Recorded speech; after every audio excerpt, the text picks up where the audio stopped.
Lubah besi milik Israel atau Iron Dome gagal menghalau serangan intensif dari Hamas pada Senin, 6 Januari 2025, pagi.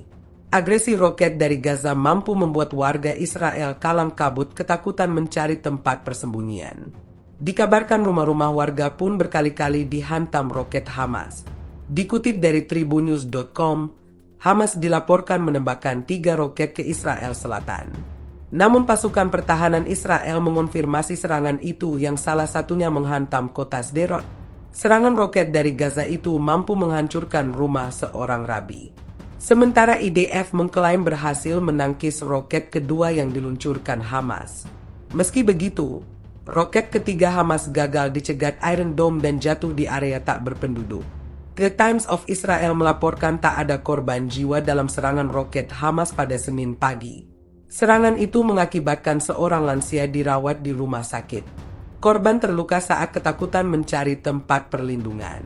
Pasalnya, warga Israel hanya punya beberapa detik untuk masuk ke shelter setelah sirine peringatan berbunyi. Dari rekaman yang beredar terlihat warga Israel berlari ketakutan dan berupaya menjangkau tempat perlindungan.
Download Tribun X sekarang, menghadirkan lokal menjadi Indonesia.